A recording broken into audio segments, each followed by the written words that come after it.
रहीम अस्सलाम वालेकुम dear students complex analysis का थर्ड लेक्चर है हमारे पास।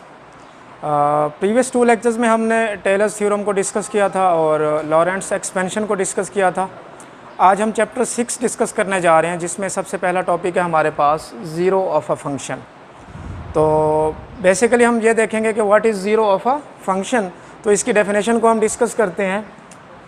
Z0 is a zero of order n if f of z0, f prime of z0 up to so on f n minus 1 at z0 equal to 0 and nth derivative at z0 is not equal to 0। तो ये आपके पास जो z0 होगा क्या कहलाएगा? Zero of order n कहलाएगा। ठीक है, तो अब हम इस एग्जांपल को देखते हैं कि ये कैसे इसमें आपके पास z0 जो है ऑर्डर n का ज़ीरो है। तो अगर मैं इसका चेक करूं, इसके ज़ीरोज़ फाइंड करूं, तो इसमें अगर मैं सबसे पहले पुट कर दूं a, तो what is a minus a equal to 0। ठीक है, नेक्स्ट इसमें मैं फंक्शन का डेरिवेटिव ले लेता हूं। First derivative f prime of z is equal to, जब आप इसका डेरिवेटिव लेते हैं तो आपके पास डेरिवेटिव का क्या आ जाता है? 1 which is not equal to 0। हमने डेफिनेशन में क्या पढ़ा? z0 ज़ीरो है ऑर्डर n का, अगर उस n पर फंक्शन का जो nth डेरिवेटिव है वो 0 के इक्वल ना हो। तो इट मीन्स आप देखें इसमें जब आपने z को a से रिप्लेस किया तो आपके पास फंक्शन की a पर वैल्यू क्या आई? 0। आप इसका जब डेरिवेटिव लेते हैं तो वो आपके पास 1 आ जाता है, जो कि नॉट इक्वल टू 0 है। तो इट मीन्स ये आपके पास क्या होगा? z is equal to a is the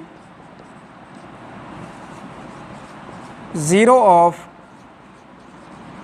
order 1।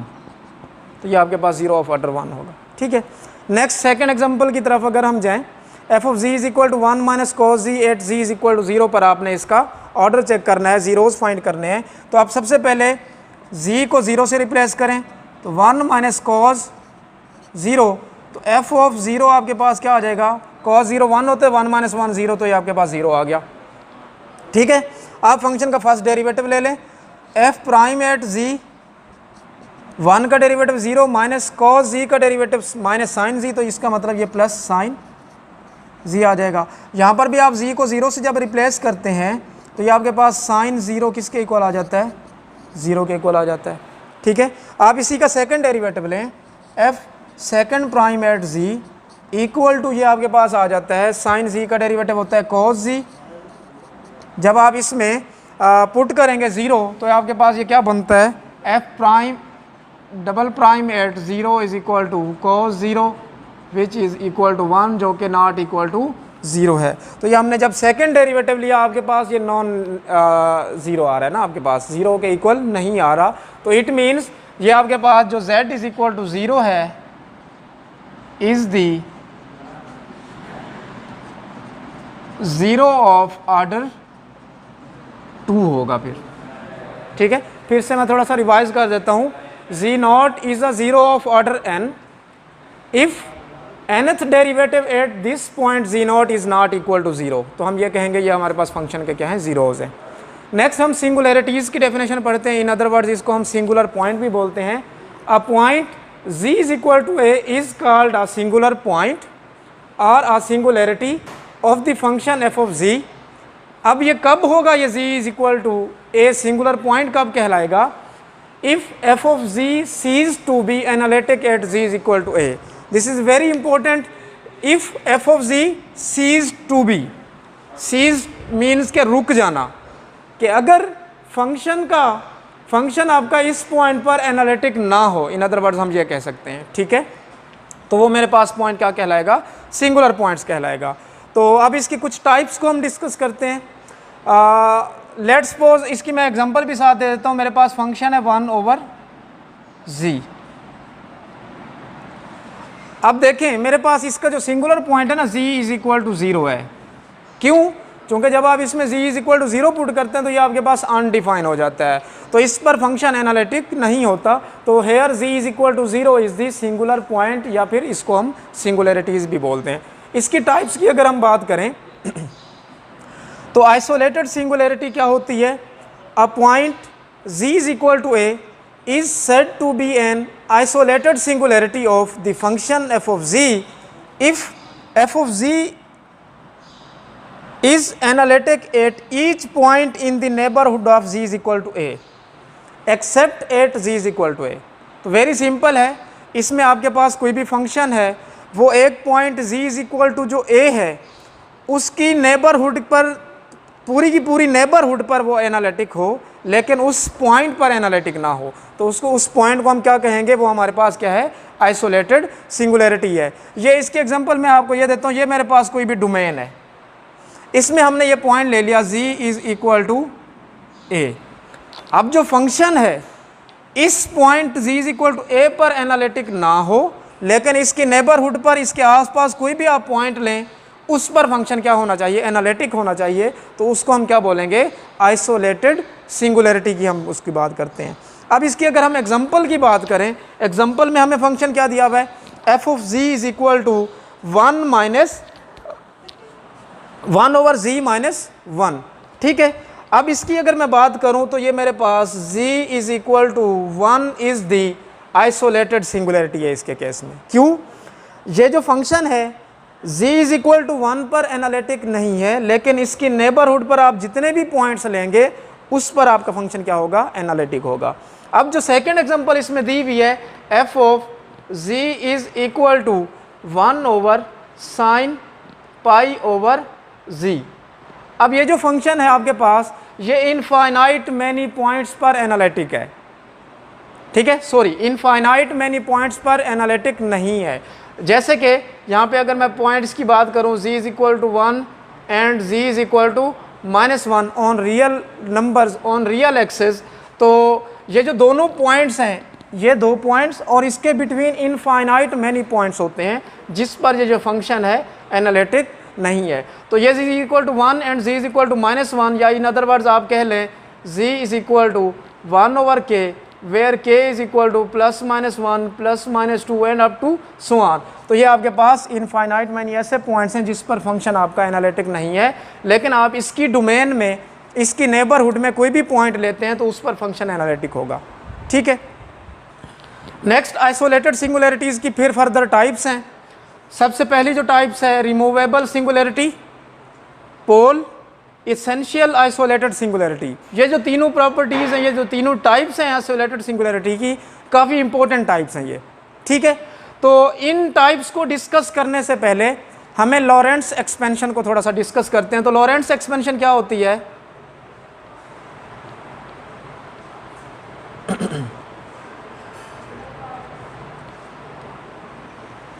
लॉरेंट्ज़ expansion हम लोग पढ़ रहे हैं, f of z is equal to a0 plus a1z plus a2z square and plus up to so on plus b1 over z plus b2 over z square and plus up to so on. ये आपके पास लॉरेंट्ज़ expansion कहलाती है। अब इसके दो parts हैं, इसके कितने पार्ट्स हैं, 2 पार्ट्स हैं। तो इसका ये जो फर्स्ट पार्ट होता है ना, ये यहाँ से यहाँ तक, इसको हम बोलते हैं एनालिटिक पार्ट।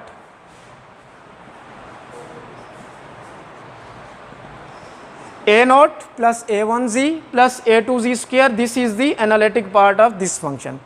और आपके पास ये जो फंक्शन है b1 over z plus b2 over z, this is the principal part. अब हमने क्या करना होगा, इन दो पार्ट्स की हेल्प से रिमूवेबल सिंगुलैरिटी को, पोल को और इसेंशियल आइसोलेटेड सिंगुलैरिटी को हम डिस्कस करेंगे। तो आज के लेक्चर में हमने क्या पढ़ा, जीरो ऑफ अ फंक्शन क्या होता है, उसकी हमने एग्जांपल्स को डिस्कस किया, सिंगुलैरिटीज़ क्या होती हैं, इन अदर वर्ड्स इसको हम सिंगुलर पॉइंट्स बोलते हैं। फिर इसकी हमने टाइप्स को डिस्कस किया, आइसोलेटेड सिंगुलैरिटी। आइसोलेटेड सिंगुलैरिटी ऐसी होती है, आप कोई भी एक डोमेन लेते हैं, उस डोमेन के अंदर एक पॉइंट आप लेते हैं। जो आइसोलेटेड सिंगुलैरिटी होती है उस पॉइंट पर एनालिटिक नहीं होती, लेकिन उस पॉइंट की नेबरहुड में आप जितने भी पॉइंट्स लें उन तमाम पॉइंट्स पर वो फंक्शन क्या होना चाहिए, एनालिटिक होना चाहिए। इसके बाद इसकी टाइप्स हैं रिमूवेबल, पोल, इसेंशियल आइसोलेटेड सिंगुलैरिटीज़। उनको इंशाल्लाह हम नेक्स्ट लेक्चर में डिस्कस करेंगे। उसके लिए हमने लॉरेंट्ज़ एक्सपेंशन थ्योरम पढ़ा था प्रीवियस लेक्चर में, आप उसको अंडरस्टैंड करें। उसमें ये जो फर्स्ट पार्ट है एनालिटिक पार्ट कहलाता है, और ये जो सेकंड पार्ट है ये हमारे पास प्रिंसिपल पार्ट कहलाता है। तो इंशाल्लाह नेक्स्ट लेक्चर में हम इनको डिस्कस करेंगे और इनके रिलेटेड न्यूमेरिकल्स को डिस्कस करेंगे। बिस्मिल्लाहिर्रहमानिर्रहीम, अस्सलाम वालेकुम dear students. Dear students, last lecture में हमने ज़ीरो ऑफ अ फंक्शन को डिस्कस किया, सिंगुलरिटी को डिस्कस किया। आज हम नेक्स्ट लेक्चर में डिस्कस करने जा रहे हैं आइसोलेटेड सिंगुलरिटी की टाइप्स को। फर्स्ट टाइप है removable singularity, then isolated essential singularity, and last में हम पोल को डिस्कस करेंगे। तो सबसे पहले रिमूवेबल सिंगुलरिटी, नाम से है रिमूवेबल, कि आप किसी भी फंक्शन को रिमूव कर रहे हैं, ठीक है। तो रिमूवेबल सिंगुलरिटी में हम क्या पढ़ते हैं, if the principal part of f of z. Last lecture में मैंने आपको लॉरेंट्स एक्सपेंशन के बारे में बताया था, उसके दो पार्ट्स थे, एक आपके पास उसका एनालिटिक पार्ट था और दूसरा आपके पास क्या था, प्रिंसिपल पार्ट था। तो किसी भी फंक्शन का principal part, if the principal part of f of z at z is equal to z not consist of no terms, ठीक है, then z not is called a removable, और इसका another दूसरा नाम भी है artificial singularity of f of z. आपके पास अगर प्रिंसिपल पार्ट में किसी भी पॉइंट के along z is equal to z not, अगर प्रिंसिपल पार्ट कोई भी टर्म कंटेन नहीं करता, तो हमारे पास वो जो पॉइंट होगा वो आपके पास क्या कहलाएगा, रिमूवेबल सिंगुलरिटी कहलाएगा।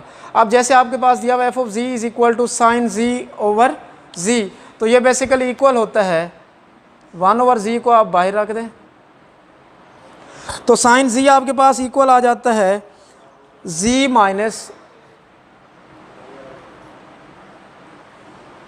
जी cube over 3 factorial plus z 5 over 5 factorial and up to so on. तो इसको हम लिख सकते हैं 1 minus z square over 3 factorial plus z 4 over 5 factorial and up to so on, ठीक है। अब इसमें आपके पास, अब जो ये आपके पास प्रिंसिपल पार्ट की कोई भी टर्म्स इसमें नहीं रहेगी, ठीक है। तो इट मीन्स आपके पास z is equal to 0 is दी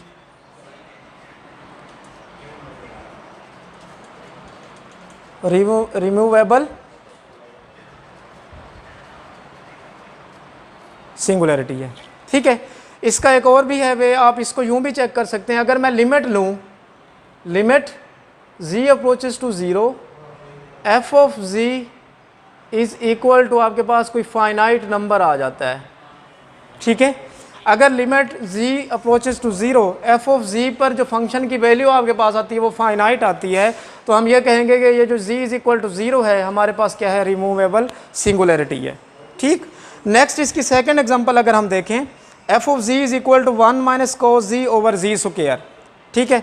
इसको भी जब आप थोड़ा सा सिंप्लीफाई करते हैं तो इसको मैं यूँ लिख सकता हूँ 1 ओवर जी स्क्वायर 1 माइनस, अब कोस जी की जो आपके पास इसकी एक्सपेंशन होती है वो आपके पास होती है 1 minus z square over 2 factorial plus z 4 over 4 factorial and plus up to so on. तो इट मीन्स ये क्या बन जाएगा आपके पास 1 over z square 1 minus 1 plus z square over 2 factorial plus minus z 4 over 4 factorial and plus up to so on. जब आप 1 over z square को अंदर मल्टीप्लाई करेंगे तो ये आपके पास एक्सप्रेशन बन जाएगा 1 से -1 और 1 आपस में कैंसिल, तो ये आ जाएगा 1 over 2 factorial plus minus z square over 4 factorial up to so on. तो इसमें भी आप लिमिट अप्लाई करके देखें, लिमिट z अप्रोचेस टू 0, तो ये माइनस से इधर वाली जितनी भी टर्म्स हैं वो आपके पास सारी की सारी 0 हो जाएंगी और आंसर आपके पास 1 ओवर 2 फैक्टोरियल मीन्स के 1 ओवर 2 आ जाएगा, जो कि एक फाइनाइट टर्म है। अगर ये फाइनाइट टर्म आ जाता है तो हमारे पास z is equal to 0 is the removable singularity हो जाएगा, ठीक। नेक्स्ट सेकंड डेफिनेशन है आइसोलेटेड इसेंशियल सिंगुलरिटी। इसमें क्या है आपके पास, if the principal part of f of z at z is equal to z not contains an infinite number of terms. अगर हमारे पास जो प्रिंसिपल पार्ट है किसी भी फंक्शन का इस पॉइंट पर infinite number of terms contain करता है, तो हम इस पॉइंट को क्या कहेंगे कि हमारे पास वो क्या है, आइसोलेटेड इसेंशियल सिंगुलरिटी है, ठीक है। जैसे कि आपके पास एग्जांपल दी हुई है, f of z is equal to e raise to power 1 over z. अब इसका जो दूसरा मेथड है मैं आपको बता देता हूँ, ये आपने अगर चेक करना हो कि आइसोलेटेड इसेंशियल सिंगुलरिटी है, आप जी अप्रोचेज टू ज़ीरो करवाएं और एफ ऑफ जी अगर ये हमारे पास आ जाता है, यहाँ पे मैं जी अप्रोचेज टू जी नॉट कह देता हूँ, एफ ऑफ जी आपके पास इनफाइनाइट आ जाता है, मीन्स के फंक्शन की लिमिट उस पॉइंट पर एग्जिस्ट नहीं करती। तो इसका मतलब वो जो पॉइंट होगा आपके पास क्या कहलाएगा, आइसोलेटेड इसेंशियल सिंगुलरिटी। अगर मैं इस पॉइंट को चेक करूँ, इस फंक्शन को, तो limit z approaches to zero f of z limit z approaches to zero e raise to power 1 over z। It means e raise to power limit z approaches to 0 1 over z। तो e raise to power infinity जो कि again क्या आ जाता है, infinite number आ जाता है। It mean z is equal to 0 is the isolated essential singularity होगा हमारे पास। नेक्स्ट अगर इसकी अगर मैं बात करूँ, f of z is equal to sine 1 over z, ठीक है।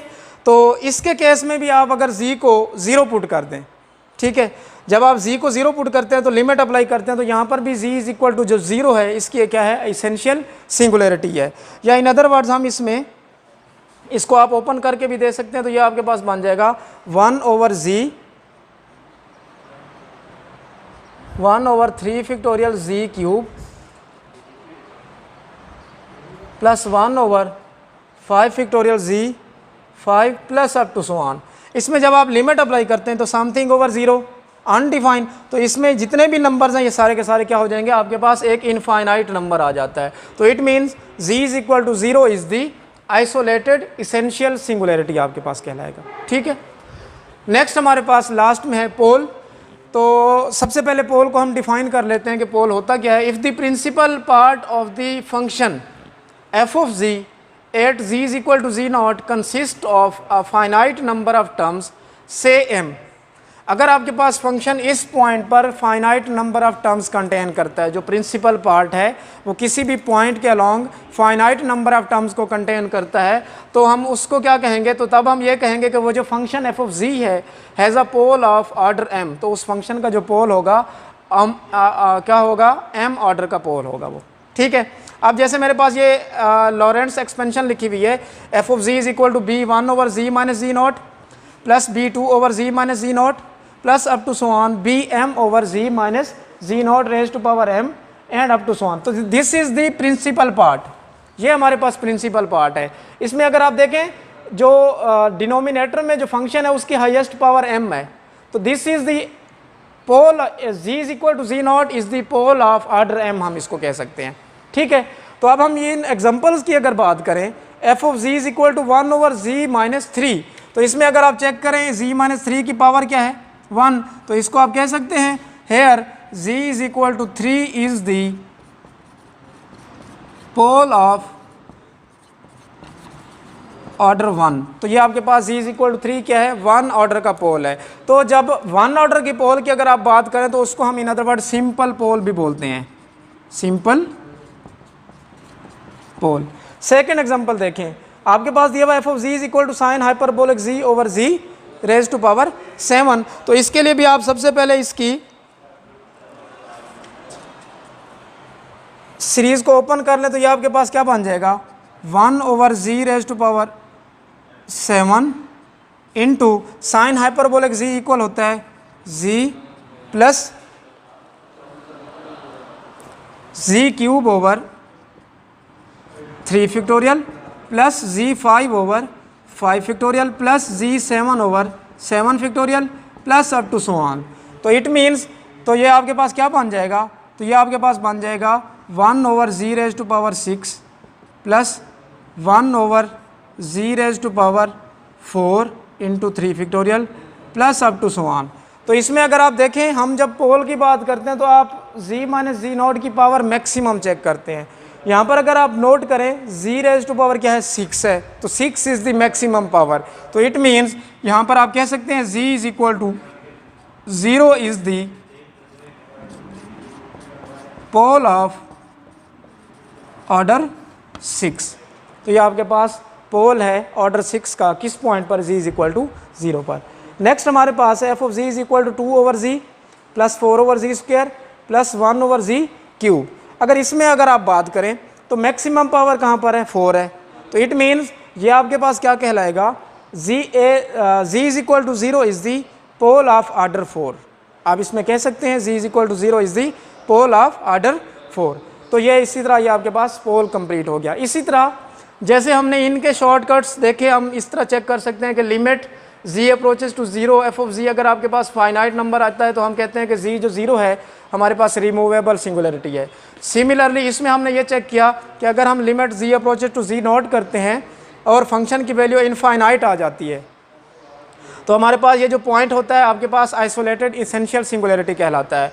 अब पोल में हम क्या करते हैं, इसमें भी हम एक फार्मूला लेते हैं, limit z approaches to z naught, z minus z naught raise to power m into f of z।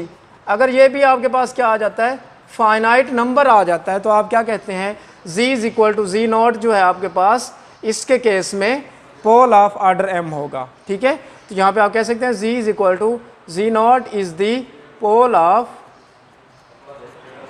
Order m। तो यहाँ पर आप जैसे हमने इस एग्जांपल को किया, आप इस फार्मूले से भी ट्राई करेंगे तो आपके पास z इज इक्वल टू 3 आएगा, किसका, ऑर्डर 1 का पोल होगा। सिमिलरली नेक्स्ट एग्जांपल भी हमने देखी, आप इस फार्मूला से कर सकते हैं। तो इंशाल्लाह नेक्स्ट लेक्चर में हम कुछ थ्योरम्स को डिस्कस करेंगे और जो रिमेनिंग डेफिनेशंस हैं उनको हम डिस्कस करेंगे।